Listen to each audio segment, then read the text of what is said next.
أصدق الصادقين بسم الله الرحمن الرحيم قل لا أسألكم عليه أجرا إلا المودة في القربى صدق الله العلي العظيم نعرہ حیدری بآواز بلند نعرہ حیدری نعرہ حیدری لبیک یا حسین لبیک یا حسین لبیک یا حسین حسینیات حسینیات یزیدیات یزیدیات الحمدللہ ماشاءاللہ الحمدللہ مسلسل آپ تقاریر سماعت کر رہے ہیں اور یہ 8 ربیع الاول کا آخری دن یہ یوم رخصت بہار ازاں ہے، یوم رخصت فصل ازاں ہے۔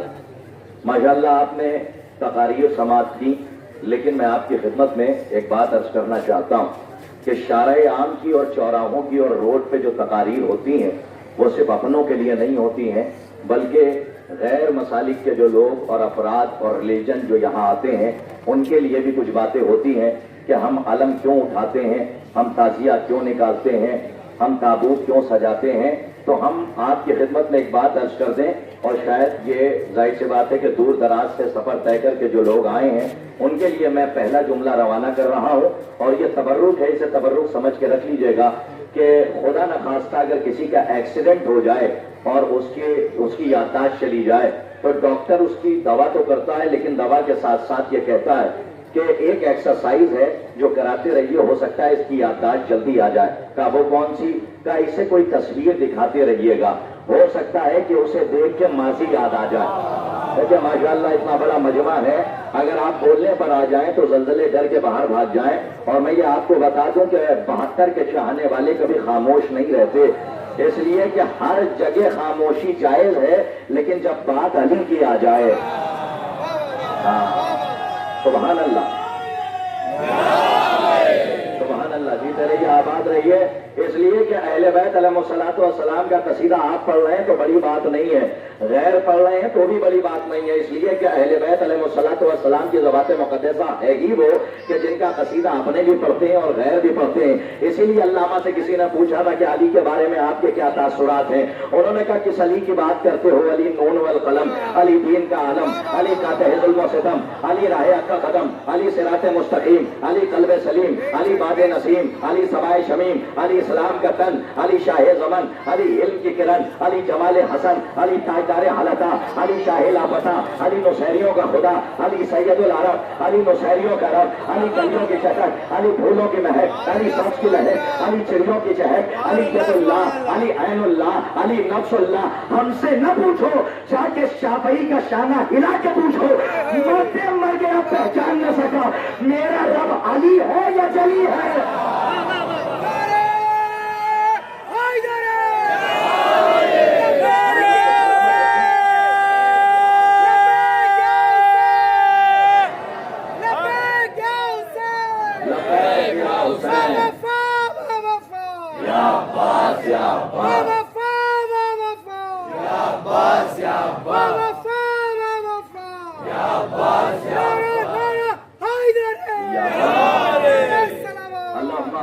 محمد وآل محمد۔ انشاءاللہ اتنا بڑا مجمع آیا ہے، بہت آپ محظوظ ہوں گے، اس لیے کہ ایک میسج مجھے دینا ہے آپ کی خدمت میں، اور یہ آخری تقریر ہے ہماری، اور اس کے اندر کچھ میسیجز آپ کے حوالے اسی آیت مبارکہ نورانیہ کے حوالے سے اس کے ذیل میں بسم اللہ الرحمن الرحیم ارشاد ہو رہا ہے۔ تمام امت مسلمہ سے میرا خطاب ہے، کسی ایک فرقے سے خطاب نہیں ہے، شیعوں سے خطاب نہیں ہے، بلکہ اس سے خطاب ہے کہ جس کی شرح حیات میں انسانیت کی رمق باقی ہے اور جو حسین کی چوکھٹ پر آنا چاہتا ہے، اس کے لیے میں یہ بات کہنے جا رہا ہوں کہ قرآن مجید ہر اس مسلمان کی کتاب ہے کہ جو اللہ کی توحید کا اقرار کرتا ہے اور رسول کی رسالت کی گواہی دیتا ہے، اور قرآن مجید میں اللہ کا ارشاد ہے کہ قل لا اسألکم علیہ اجرا الا المودۃ فی القربى، ان سے کہہ دیجئے کہ میں اجر رسالت کے سلسلے سے کوئی سوال نہیں کرنا چاہتا سوائے اس کے کہ یہ میرے قرابت داروں سے فی والی مودت اختیار کریں۔ دیکھیں ماشاءاللہ پڑھا لکھا مجمع ہے، اوقلا سے سے میرا خطاب ہے، پڑھے لکھوں سے خطاب ہے۔ اللہ نے یہ نہیں کہا من القربا، اللہ نے یہ بھی نہیں کہا کہ للقربا، اللہ نے یہ بھی نہیں کہا کہ بالقربا۔ جو قارئین قرآن مجھے سن رہے ہیں، جو حفاظ کرام مجھے سن رہے ہیں، جو علماء مجھے سن رہے ہیں کسی مسلک کے ہوں، بڑے چیلنج کے ساتھ یہ بات کہہ کر جا رہا ہوں کہ قرآن مجید کی سارے مبارکہ نورانیہ میں اللہ نے یہ نہیں کہا من القربا، اللہ نے یہ بھی نہیں کہا للقربا، اللہ نے یہ بھی نہیں کہا بالقربا، بلکہ ایک لفظ رکھی کہ بالقربا۔ ان سے کہہ دیجئے کہ یہ میرے قرابت داروں سے فی والی مودت اختیار کرے۔ انشاءاللہ جتنا بڑا مجمع ہے، میں چاہتا یہ ہوں کہ یہ آواز اٹھے تو سرزمین نجف تک اس کی حرارت پہنچے۔ ایک نتیجے تک میرے ساتھ رہیے گا، نہ من کہا، نہ بل کہا، نہ لل کہا، بلکہ کیا کہا؟ بالقربا۔ تمام پوری کائنات کے علماء سے آپ پوچھ لیجئے تو وہ فی کے معنی صرف ایک مثال سے سمجھائیں گے کہ عربی میں صرف ایک مثال دی جاتی ہے، ایک ایگزامپل دیا جاتا ہے تاکہ فی کو سمجھایا جائے۔ فی کے معنی ہوتے ہیں میں کے، من کے معنی ہوتے ہیں سے کے، بل کے معنی ہوتے ہیں ساتھ کے، اور من کے معنی ہوتے ہیں سے کے۔ اللہ نے نہ من کہا، نہ بل کہا، نہ لل کہا، بلکہ قرآن کی آیت میں کہا بالقربا۔ ان سے کہہ دیجئے کہ یہ فی والی مودت اختیار کرے۔ فی کا مطلب کیا ہے؟ عربی میں ہمارے حوزات علمیہ میں اور مدارس میں بلا تفرقہ مذہب و ملت ایک ہی مثال بتائی جاتی ہے۔ فی کی جب بات آتی ہے تو عربی میں بتایا جاتا ہے کہ مچھلی کو عربی میں کہتے ہیں سمک اور پانی کو کہتے ہیں ماں۔ تمام علماء نے ڈیفینیشن کی ہے کہ السمک فی الماء، مچھلی پانی میں۔ اس کا کیا مطلب ہے کہ مچھلی کی زندگی کی ضرورت پانی نہیں ہے، بلکہ مچھلی کی زندگی پانی ہے۔ ماشاءاللہ اتنا بڑا مجمع ہے، اگر میرا یہ میسج پہنچ گیا تو شاید آج کی تقریر آپ یاد رکھیں گے، اور یہ میسج تمام دیگر مسالک تک میرے مجھے پہنچانا ہے کہ جو قرآن پڑھنے والے ہیں اور ماشاءاللہ سمجھنے والے ہیں ان تک بات پہنچا رہا ہوں کہ فی والی مودت اختیار کرنی ہے، نہ من والی، نہ بل والی، نہ لل والی۔ السمک فی الماء، مچھلی پانی میں، مچھلی کی زندگی کی ضرورت پانی نہیں ہے بلکہ مچھلی کی زندگی پانی ہے۔ ضرورت کسے کہتے ہیں؟ ضرورت کسے کہتے ہیں اور زندگی کسے کہتے ہیں؟ خدا نخواستہ اگر کسی انسان کو بیماری ہو جائے اور ڈاکٹر کہتے کہ تم 24 گھنٹے میں 6 گھنٹے اگر پانی میں نہیں بیٹھو گے تو مر جاؤ گے، اسے کہتے ہیں زندگی کی ضرورت۔ اور زندگی کسے کہتے ہیں؟ کہ آپ کے گھر میں فش ٹینک ہے اور اس کے اندر مچھلیاں تیر رہی ہے، یہ مچھلی کی زندگی کی ضرورت پانی نہیں ہے، میں کچھ کہنا چاہ رہا ہوں، بلکہ مچھلی کی زندگی پانی ہے۔ اس کا مطلب اللہ قرآن میں فی القربہ کے ذریعے بتانا چاہ رہا ہے کہ آل محمد کے ذکر سے مچھلی کے ساتھ ایسے جیسے مچھلی پانی کے بغیر زندہ نہیں رہ سکتی۔ اپنے آپ کو اہل بیت کی توجہ رکھے گا، اہل بیت کی محبت میں، اہل بیت کی محبت میں اتنا فنا کر دو کہ مچھلی پانی کے بغیر نہیں رہ سکتی، جب تک پانی میں رہتی ہے زندہ رہتی ہے۔ پورے مجمع سے توجہ چاہ رہا ہوں، اور جب پانی سے جدا کیا جائے یا تو تڑپتی رہتی ہے یا تڑپ تڑپ کے مر جاتی ہے۔ اس آیت میں اللہ کہنا چاہ رہا ہے کہ اہل بیت سے ایسی محبت اختیار کرنا، جب تک ذکر اہل بیت کرتے رہو زندہ رہنا، جب ذکر سے جدا کیا جائے یا تڑپتے رہنا یا تڑپ تڑپ کے مر جانا۔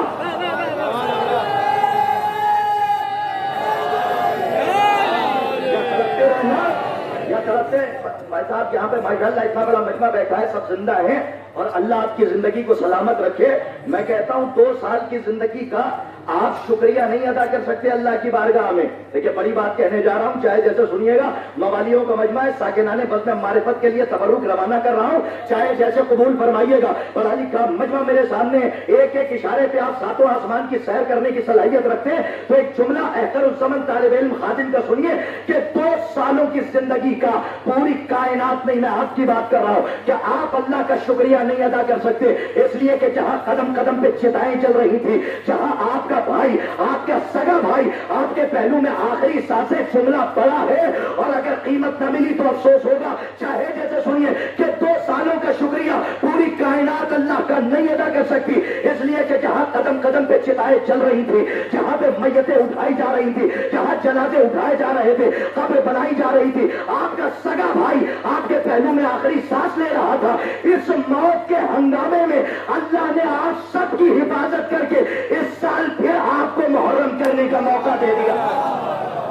ورنہ آپ دیکھ لیجئے جہاں آپ کے بھائی کی قبر ہے، آپ کے چچا کی قبر ہے، ہو سکتا ہے کہ کووڈ-19 میں آپ کی بھی قبر کہیں قبرستان میں بنی ہوتی، لیکن اللہ نے آپ کو اس کشتی نجات تک پہنچایا ہے، تو اب یہ ہمارے لیے بہت بڑا مرکز ہے۔ اور عزیزان گرامی، دنیا والوں سے کہیے اگر پوچھیں کہ کب تک کریے گا فرش عزا ماتم، ان سے کہیے کربلا جائیں گے بے خوف و خطر جائیں گے، کربلا جائیں گے بے خوف و خطر جائیں گے، راہ دشوار ہو جانے کی مگر جائیں گے، راستہ روک نہ پاؤ گے بچھا کر بارود، کربلا فکر میں رکھیں گے گزر جائیں گے۔ مولا تو آباد رکھیں، چاہے جیسے سن لیجیے، آخری شعر آپ کے حوالے کر رہا ہوں،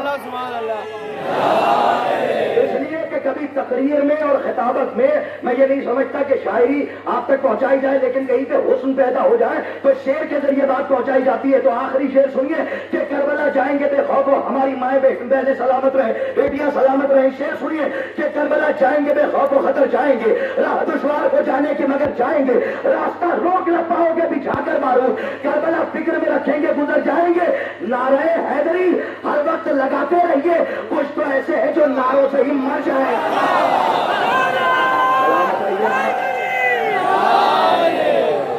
جیتے رہیے، آخری شعر ہے کہ جہاں تک میں نے آپ کو پہنچایا ہے کہ کب تک فرش عزا بچھاتے رہیے گا۔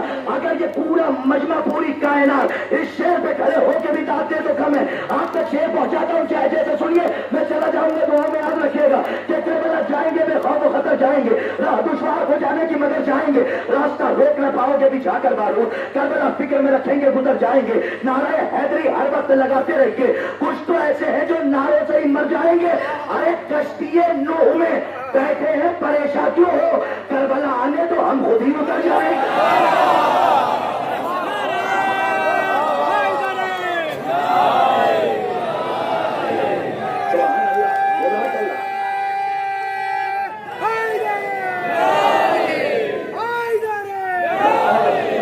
سب مل کے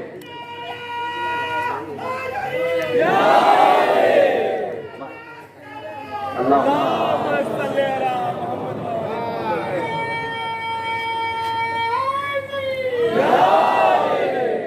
جلوس نکالیے۔ یہ اتنا بڑا مجمع جسے آپ دیکھ رہے ہیں یہاں سے لے کے وہاں تک، اور ہماری مائیں بہنیں گھر سے آتی ہیں، پوری رات رہتی ہیں، پورا دن رہتی ہیں۔ ذرا تصور کیجئے کہ یہ صرف مجمع نہیں ہے، یہ جب جب چلتے ہیں تو بیعت کی لاش کو کچلتے ہوئے آگے جا رہے ہیں۔ یہ یزیدیت کے منہ پہ تماچا ہے۔ یہ اتنا بڑا مجمع نہیں ہے، یہ اتنا بڑا مجمع اس بات کی دلیل ہے، حسین ہے یزید تھا۔ بہت بڑا فرق ہے، حسین ہے زندہ باد، زندہ باد، مردہ باد، مردہ باد، مردہ باد۔ اللہم صلی علی محمد وعلی محمد۔ ایک میسج سنتے جائیے، بہت اہم ہے۔ ماشاءاللہ اتنا بڑا مجمع ہے، یہاں سے لے کے وہاں تک، اور پتہ نہیں کس کس فرقے کے لوگ اس خاتم کو سن رہے ہیں، طالب علم کو سن رہے ہیں۔ ایک جملہ سنیے، مولانا شریف عباس صاحب قبلہ تشریف فرمائے، ہمارے عم محترم، بس ان کے حوالے سے یہ جملہ آپ سب کے حوالے کر رہا ہوں، چاہے جیسے سنیے کہ یہ مجمع اور اتنی بڑی اماریاں جو نکالتے ہیں، یہ نکالنا ضروری ہے، اور قیامت تک یہ جلوس حسین کا نکلتا رہے گا۔ اور سنیے، ارے یزید کو رضی اللہ کہنے والوں، خدا لعنت کرے، کم از کم آپ تو بولیے، مولا آپ کو آباد رکھے، بولو تاکہ پہچانے جاؤ، سارے حسینی بیٹھے ہو، یزید کو رضی اللہ کہنے والے ایک جملہ کہہ جاؤ۔ ارے جس ذاکر نائک نے کل یزید کو رضی اللہ کہا تھا، آج کوئی فرقہ اسے اپنا کہنے کے لیے تیار ہے۔ جی، اسی لیے کہ یزید کو رضی اللہ آپ نے کہا، اور ہم یا حسین کا نعرہ لگا کے بتا رہے ہیں کہ جسے یزید کو رضی اللہ کہنا ہے تو یاد رکھیے گا، کتے کو جتنی بار غوطہ دیجیے گا پانی میں، کتا نجس ہوتا چلا جائے گا، اور جو نجس یعنی جو پاک کر رہا ہے وہ تو پاک نہیں ہوگا، وہ اور نجس ہوتا چلا جائے گا۔ بس یہی مسئلہ یزید کے ساتھ ہے کہ یزید کو رضی اللہ کہنے والے سے نہ وہ رضی اللہ ہوگا، نہ اس کی نسل رضی اللہ ہوگی، کہنے والے کی نسل قیامت تک کے لیے لعنتی ہو جائے گی۔ ہاں عزیزان گرامی، یہ اتنا بڑا مجمع یوں ہی نہیں ہے، یہ شارع عام کی تقریر ہے، اور آپ کی خدمت میں جو بات عرض کر رہا ہوں اسے محسوس کیجیے گا کہ یہ ولایتی چہرے، یہ مولا کے چاہنے والے، یہ نشہ مودت ہزار افشا ہو رہا ہے، یہ یوں ہی نہیں بیٹھے ہوئے ہیں، یہ نہ مولانا شمس تبریز کو سننے آئے ہیں، نہ یہ تہذیب صاحب کو سننے آئے، نہ کرتاز کربلائی کو، بلکہ یہ ذکر امام حسین سننے کے لیے آئے ہیں۔ تو یہ اتنا بڑا مجمع ہے، صرف یزید کے اوپر لعنتیں کرنے کے لیے آیا ہے، مقصد امام حسین کو بتانے کے لیے آیا ہے کہ انسانیت کو امام حسین نے بچایا۔ اور سنیے، قیامت تک کے لیے عاشورہ منایا جائے گا۔ اب تو یزید کی اولادیں، یہ جگر خارا کی اولادیں یہ سمجھ رہی ہیں کہ اب علی ولی اللہ کو اذانوں سے بھی نکال دیا جائے گا۔ توجہ فرما رہے ہیں؟ یہ سب کچھ نہیں ہو سکتا، یاد رکھیے گا، جو آل محمد کے خلاف بولا ہے اس کی نسلیں قیامت تک کے لیے لعنتی ہو گئی ہیں۔ لوگوں نے اپنے شجرہ نسب کو چھپانے کے لیے آل محمد کے قصیدے لکھے بھی ہیں اور پڑھے بھی ہیں۔ جملہ بہت بڑا تھا، آپ نے نہیں محسوس کیا؟ اپنے شجرہ نسب کو چھپانے کے لیے قصیدہ علی کا پڑھا بھی ہے اور علی کا قصیدہ لکھا بھی ہے۔ اور آپ کی خدمت میں ایک پیغام ایام عزائے فاطمیہ تک دے رہا ہوں، اسے محسوس کیجئے گا۔ ایام عزائے فاطمیہ کے دن قریب آ رہے ہیں، مولا آپ سب کو سلامت رکھے۔ آدھے گھنٹے کا وقت ہے، یہیں پہ ختم کرنا چاہ رہا ہوں۔ عزیزوں، جیسے عاشورہ کا جلوس منا رہے ہو، بالکل ایسا ہی ایام عزائے فاطمیہ کی مجلسیں گھر گھر بپا کرو، اس لیے کہ کل عاشورہ کا جلوس یزیدیت کی نظر میں کھٹک رہا تھا، آج ایام عزائے فاطمیہ کی مجلسیں کھٹک رہی ہیں۔ قرطاس کربلائی خادم امام حسین علیہ السلام کا اس جملے کو محفوظ رکھیے گا۔ آج سے لے کے 8 ربیع الاول سے لے کر ایام عزائے فاطمیہ تک کا جملہ آپ کے حوالے کر رہا ہوں کہ جیسے عاشورہ کا جلوس نکالتے ہو، 8 ربیع الاول کا جلوس نکالتے ہو، بس اسی طریقے سے ایام عزائے فاطمیہ کی مجلسیں مناؤ۔ اس لیے کہ کل لوگ پوچھتے تھے عاشورہ کیوں، آج پوچھ رہے ہیں ایام عزائے فاطمیہ کیوں۔ اگر اتنا بڑا مجمع خاموش رہا تو بہت افسوس ہوگا، جملہ آپ کے حوالے کہ ہم عاشورہ بھی منائیں گے اور ایام عزائے فاطمیہ بھی منائیں گے۔ کیا کیوں منائیے گا؟ کیا دونوں کے پیچھے مقصد ہے؟ عاشورہ اس لیے مناتے ہیں تاکہ دنیا پہچانے کہ یزید کون تھا، اور ایام عزائے فاطمیہ اس لیے مناتے ہیں تاکہ یہ بھی تو پتہ چلے یزید کو یزید بنانے والا گھرانہ کون۔ ایام عزائے فاطمیہ کی مجلسیں ہیں، یہ برپا کیجئے۔ اللہم صلی علی محمد وعلی محمد۔ یہ فرش ادا اور آپ کو آواز رکھیں، یہ فرش ادا معمولی جگہ نہیں ہے جہاں پہ آپ بیٹھے ہوئے ہیں۔ ماشاءاللہ مجھے تو کچھ کہنے کی ضرورت نہیں ہے، سورج اس وقت میرے چہرے پہ ہے اور آپ ماشاءاللہ مجھے دیکھ رہے ہیں، آپ کا وہ چمکتا ہوا چہرہ ان سورجوں کے سامنے وہ سورج شرما جائے۔ یہ مولا کے چاہنے والے متوالے، مولا آپ کو آباد رکھیں۔ ہمارا رازق ہمارا مولا حسین ہے، اور اگر اس جملے سے کسی کو شکایت ہے تو میں مناظرہ کرنے کے لیے تیار ہوں کہ اللہ بھی رازق ہے، اللہ ہی رازق ہے، علی بھی رازق ہے۔ جملہ نہیں پہنچا؟ ہاں، اللہ ہی رازق ہے اور حسین بھی رازق ہے۔ دونوں میں فرق یہ ہے کہ اللہ ایسا رازق ہے، یہ بہت بڑی بات ہے، پورے عشرے کا موضوع 2 جملوں میں دے رہا ہوں، عشرہ ہو سکتا ہے کہ اللہ ایسا رازق ہے جو کسی سے لے کر نہیں دے رہا ہے، حسین ایسا رازق ہے جو اللہ سے لے رہا ہے اور تمہیں دے رہا ہے۔ اگر آپ کو کسی کو شکایت ہے تو وہ ہم سے بات کر سکتا ہے۔ آخری بات آپ کی خدمت میں، اور مجلس تمام ہے اس لیے کہ ماشاءاللہ وقت کم ہوتا ہے، اور یہ وقت کم نہیں ہے بلکہ بہت زیادہ ہے۔ ایک میسج ہے کہ جو اہل سنت کی کتابیں بھری پڑی ہیں، صحیح بخاری جا کے دیکھ لیجئے، ہاں یا نابی المودت جا کے دیکھ لیجئے، شیخ سلیمان قندوزی کی ہے۔ اس کے بعد ایک کتاب اور ہے صواعق محرقہ، جس کا جواب شہید ثالث نور اللہ شوستری نے دیا ہے، جس کتاب کا نام ہے صوارم المحرقہ فی نقد صواعق محرقہ۔ صواعق محرقہ ابن حجر مکی کی کتاب ہے، اسی کتابوں میں اس آیت کا ذکر ہوا ہے، آیہ مودت کا، اور اس کے اندر باقاعدہ ابن حجر مکی نے لکھا ہے کہ 5 چیزوں میں آل رسول رسول کے ساتھ شریک ہے، ایک درود، ایک سلام، ایک تحریم صدقہ کا مسئلہ کہ جیسے محمد پہ صدقہ حرام ہے ویسے ہی اہل بیت پہ صدقہ حرام ہے، اور چوتھی چیز ہے طہارت، کہ جیسے طاہر محمد ہے ویسے ہی طاہر آل محمد ہے۔ اور یہ آخری بات انہوں نے لکھی کہ مودت، اور اس کے ذیل میں ایک آیت لکھتے ہیں کہ جیسے قل لا اسألکم علیہ اجرا الا المودۃ فی القربى، بس یہ آخری بات، اور اس کے بعد رفع مصائب مجلس تمام ہے۔ عزیزو، اتنا بڑا مجمع آتا ہے اور آدھے گھنٹے کے اندر مجھے مکمل کرنا ہے، ماشاءاللہ اتنا بڑا مجمع بیٹھا ہوا ہے۔ میں ان کی خدمت میں ایک بات عرض کرتا ہوں کہ کبھی گھبرائیے گا نہیں، علی کے چاہنے والوں کو کوئی ڈر ہی نہیں، علی کے چاہنے والوں کو کوئی ڈر ہی نہیں، علی کے چاہنے والوں کو کوئی ڈر ہی نہیں، مگر یزید کے بچوں میں مگر یزید کے بچوں کو یہ خبر ہی نہیں، علی کے چاہنے والوں کو کوئی ڈر ہی نہیں، مگر یزید کے بچوں کو یہ خبر ہی نہیں، حسینیت کو مٹائیں گے کس طرح ظالم کہ جب یزید کے لشکر میں کوئی نر ہی نہیں۔ مولا آپ کو آباد رکھے. ماشاءاللہ بولتا ہوا مجمع ہے. آپ دیکھ لیجیے, میری طرف دیکھیے, مولا آپ کو آباد رکھے. ارے یہ فرض ادا ہے, جگہ جگہ کسی کو تابوت نہیں اچھا لگ رہا, کسی کو علم نہیں اچھا لگ رہا. 2 کتابیں پڑھنے کے بعد اگر آپ کو عزاداری نہیں اچھی لگ رہی ہے تو ہمیں آپ نہیں اچھے لگ رہے ہیں. بڑی بات کہہ گیا, میں آپ نے نہیں محسوس کیا. 2 کتابیں پڑھنے کے بعد اگر آپ کو عزاداری نہیں اچھی لگ رہی ہے تو ہمیں آپ کی یہ شکل نہیں اچھی لگ رہی ہے. اور سنیے, آپ کے لیے تو 2 کتابیں پڑھنے کے بعد علم اتنا زیادہ ہو گیا, آپ کو علم نظر آنے لگے کہ علم بہت ہو گئے, تعزیے بہت ہو گئے. سرکار ایک بات یاد رکھیے گا, جب آپ اس دنیا میں نہیں آ رہے تھے تو آپ کی والدہ تھی جو اسی علم سے پکڑ کے منت مانگ رہی تھی. آج کے جملہ پہنچ جاتا جو میں کہہ رہا ہوں, سمجھو میں, اسی علم سے پکڑ کے منت مانگ رہی تھی. ہماری مائیں بہنیں سلامت رہے. یا عباس یا عباس, یا عباس یا عباس, یا عباس یا عباس. آپ کو جلوس نہیں اچھے لگ رہے ہیں, آپ کو علم نہیں اچھے لگ رہے ہیں, ماشاءاللہ. یہ ہمارے حافظ صاحب بیٹھے ہوئے ہیں, ہمارے مولانا بیٹھے ہوئے ہیں. یہ ایک آخری بات ہے جو بہت اہم ہے, جو آپ کی خدمت میں کر رہا ہوں. ماشاءاللہ گرمی بہت ہے اور سورج کی تپش ابھی ذکر ہو رہا تھا, آصف بھائی کر رہے تھے. تو یہ آخری میسج ہے کہ فرش اعضاء سے بڑا کوئی پلیٹ فارم نہیں ہے تبلیغ اسلام کا.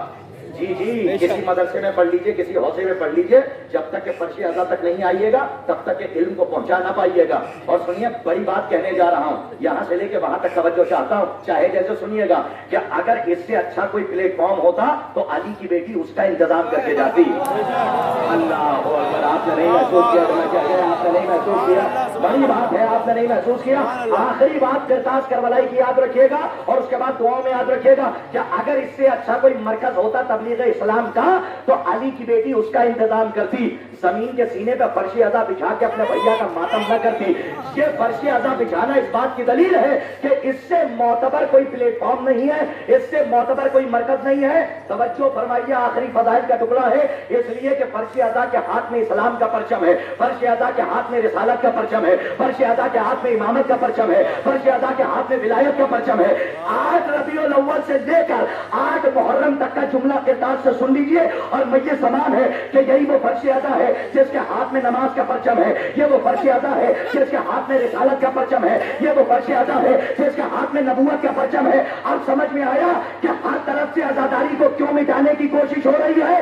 8 محرم تک کا جملہ سنیے, خاموش رہیے, آپ کی مرضی, جملہ روانہ کر رہا ہوں کہ اسی لیے عزاداری کو مٹایا جا رہا ہے کیونکہ فرش اعضاء کے ہاتھ میں اسلام کا پرچم ہے. اور یاد رکھنا, بازو اسی کے کاٹے جاتے ہیں جس کے ہاتھ میں پرچم ہو. بازو اسی کے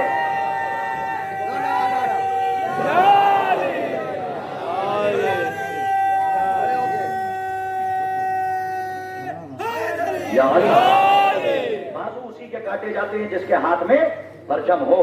ماشاءاللہ اتنا بڑا مجمع ہے. حسین نے اپنے انصار کا امتحان لیا. یہ جانتے ہیں کہ ہماری مائیں بہنیں بیٹیاں آتی ہیں مجلسوں میں اور جلوسوں میں چلتی رہتی ہیں, ان کا مرتبہ جانتے ہیں کیا؟ ان کا مرتبہ یہ ہے کہ امام حسین نے اپنے انصار کا امتحان لیا, زینب نے اپنی کنیزوں کا امتحان نہیں لیا.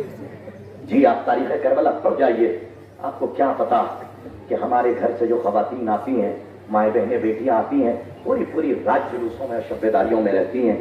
یہ یقین جانیے یہ صرف جناب زینب سلام اللہ علیہا کی محبت میں آ رہی ہیں, یہ ان کی لٹی ہوئی چادر کا ماتم کرنے کے لیے آ رہی ہیں.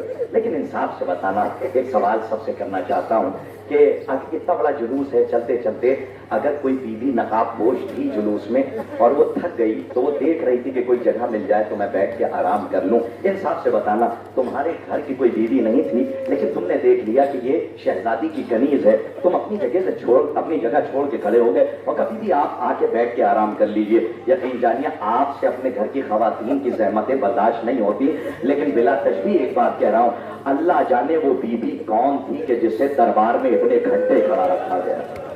اللہ اکبر, وہ بیوی کتنی مظلومہ تھی کہ جسے دربار میں اتنے گھنٹے کھڑا رکھا گیا. آپ دیکھتے ہیں ہمارے نوجوان, ماشاءاللہ ہمارے نوجوان, ارے ان کی جوانی سلامت ہے جناب علی اکبر کریل جوان کے صدقے میں. ہمارے نوجوان سر و سینہ پیٹ کے ماتم کیا کریں جب جناب علی اکبر کا نام آیا کرے, اس لیے کہ ہمارا اور آپ کا چوتھا امام جب مدینے میں کسی کی گلی سے گزرتا تھا اور کربلا کے بعد کوئی نوجوان آتا ہوا دیکھ لیتے تھے, مولا اپنے سینے پہ ہاتھ مار کے کہتے تھے, ہائے میرا بھیا اکبر, کہ جس کے سینے میں برچھی کی یعنی ٹوٹ گئی۔ ارباب اعضا آپ کی آوازیں بلند ہیں، آپ کی آوازوں پر اللہ رحمت کا نزول فرمائے، آپ کے بچے سلامت رہیں، آپ کی ماؤں کی گودیاں آباد رہیں۔ آئیے دل سوز منظر ہے یہ ہماریاں دیکھ رہے ہیں۔ 28 رجب کو ایک بہن 18 بھائیوں کی جب کربلا کے لیے روانہ ہو رہی تھی تو ہماریاں سجائی جا رہی تھی۔ ہم نے علماء سے یہ روایت سنی ہے کہ عباس آگے بڑھے، علی اکبر آگے بڑھے زینب کو سوار کرنے کے لیے، لیکن امام حسین نے روک دیا اور کہا کہ نہیں، آج 28 رجب کو مدینے سے کربلا کے لیے زینب کو وہ سوار کرے جو لوٹنے کے بعد مدینے میں زینب کو ہماری سے اتارے۔ کا پھر کون سوار کرے گا؟ کا بیٹا سید سجاد تم آگے بڑھو۔ سید سجاد کو آگے بلایا اور جناب سید سجاد نے اپنی بھوبی زینب کو سوار کیا۔ ارباب اعضا یہی رونے کا حق ہے، آپ رات سے رو رہے ہیں اور سفیدی صبح نمودار ہو گئی، آپ نے جناب زینب کا ماتم کیا، لیکن انصاف سے کہیے گا، میں اپنی ماں بہنوں سے ایک جملہ کہنا چاہتا ہوں، خدائے حسین کا واسطہ، جب حسین کے مصائب ہوا کرے، اگر کسی ماں کی گود میں کوئی بچہ ہو، خبردار کوئی بیوی اپنے بچے کو پیار نہ کرے، اللہ جانے کہ کس کے پہلو میں اپنی اجڑی ہوئی کوک لیے رباب کی ہو، اور اگر کبھی پیار آ جائے تو کربلا کا رخ کر کے ہائے حسین کہہ کے گریہ فرمائے، اس لیے کہ جیسے رباب اجڑی ویسے کوئی بھی نہ اجڑی۔ جزاک اللہ، جزاک اللہ، آوازوں کو دبا کے نہ روئیے گا، یہ ایام ادا کا آخری دن ہے۔ آج یہ تو اگلے برس ہم ہیں اور یہ غم پھر ہے، جو چل بسے تو ہمارا سلام آخر ہے۔ مولا اگر ہم غلاموں سے کوئی کمی رہ گئی ہو تو ہمیں معاف فرمائیے گا۔ مولا ہم سے جتنا ہو سکا ہم نے آپ کی خدمت میں خراج پیش کر دیا۔ مولا اگر کوئی غلطی ہو جائے تو ہمیں معاف کیجیے گا، لیکن آج واپسی سنیے، جیسے جیسے مدینہ قریب آ رہا ہے زینب کا دل گھبرا رہا ہے، جیسے جیسے مدینہ قریب آ رہا ہے علی کی بیٹی کا دل گھبرا رہا ہے۔ اگر سغرا نے پوچھ لیا میری بہن سکینہ کہاں ہے، زینب کیا جواب دے گی؟ اگر سغرا نے پوچھ لیا میرا بھیا اکبر کہاں ہے، زینب کیا جواب دے گی؟ آپ جانتے ہیں ایسے یہ قافلہ مدینے میں داخل نہیں ہوا، بلکہ جناب سید سجاد نے بشیر کو بلایا اور بلا کے کہا بشیر چچا ہم ابھی مدینے میں داخل نہیں ہوں گے، ایسا نہ ہو کہ ہمیں اس حالت میں دیکھ کے کوئی مر جائے، کوئی بیمار تاب نہ لا پائے۔ جانتے یہ چوتھے امام کا اشارہ جناب سغرا کی طرف تھا کہ ایسا نہ ہو اس حالت میں دیکھ کے کوئی بیمار مر جائے۔ بشیر سے کہا بشیر چچا جا کے اعلان کر دیجئے کہ لٹا ہوا قافلہ آیا ہے۔ جناب بشیر گئے اور جانے کے بعد اعلان کیا، بشیر کا جملہ ہے اور وہ تاریخ میں ملتا ہے، علماء فرماتے ہیں کہ محلہ بنی ہاشم میں جب بشیر پہنچے اور کہا حسین قتل کر دیے گئے، فاطمہ کا گھر تاراج ہو گیا، ایک بی بی تھی کہ جس کی آنکھوں میں انتظار کے چراغ چل رہے تھے، وہ دوڑی ہوئی آئی، کہا کون؟ حسین مارے گئے، کہا فاطمہ کا لال مارا گیا۔ بشیر کہتے ہیں یہ بی بی نے سنا اور سننے کے بعد صحن خانے میں گئی، ایک چیخ اس بی بی کی میں نے سنی، اس کے بعد کوئی چیخ نہیں سنی، لوٹ کے جانے لگا، پیچھے سے دامن کسی بچے نے پکڑ لیا، میں نے پیچھے مڑ کے دیکھا تو کوئی چاند سا کوئی بچہ تھا، میں نے پوچھا آپ کون؟ کہا بشیر نہیں پہچانا؟ ارے بشیر چچا، ارے میں عباس کا بیٹا، ارے فضل ابن عباس ہوں۔ اور باب اعضا آپ کی آواز بلند ہے، پیسی اسلحہ میں جناب ام البنین عصا کا سہارا لیے ہوئے آئی، مجلس سما میں ارباب اعضا عصا کا سہارا لے کے آئی، آنے کے بعد کا بشیر ارے کیا کہہ دیا ہے؟ جب سے میری پوتی سے کچھ کہا ہے، میری پوتی غش میں جاتی ہے، کبھی غش سے افاقہ ہوتا ہے، کبھی بھی جو کہا ہے سچ کہا ہے، حسین قتل کر دیے گئے، فاطمہ کا گھر تاراج ہو گیا، کہا کوئی لوٹ کے واپس بھی آیا ہے؟ کہا ہاں آپ کا پوتا سید سجاد امام وقت واپس آیا ہے۔ اب ام البنین جنت البقیع گئی، ڈھونڈا سید نظر نہ آئے، جب کہیں نظر نہ آئے تو جناب ام البنین لوٹ کے گھر آنے لگی، آخری فقرہ مجلس سماعت جب لوٹ کے گھر آنے لگی کیا دیکھا؟ خاک پہ ایک ضعیف ہے جو سر جھکا کے بیٹھا ہوا ہے، جس کی کمر خمیدہ ہے، سر کے بال سفید ہیں، داڑھی کے بال سفید ہیں، چہرے پہ جھریاں ہیں۔ ایک مرتبہ ام البنین نے کہا سلام کیا، سلام کا جواب دیا گیا، ام البنین نے کہا اے ضعیف کیا میرے سید میرے پوتے سید سجاد کو کہیں دیکھا ہے؟ ارے مر جانے کا مقام ہے، کیسے سید سجاد نے برداشت کیا ہو؟ یہ سننا تھا۔ خاک سے اٹھے اور کہا دادی اماں ہم اتنے غریب ہو گئے، آپ نے بھی نہ پہچانا۔ جزاک اللہ، جزاک اللہ، یہی رونے کا حق ہے عزادارو۔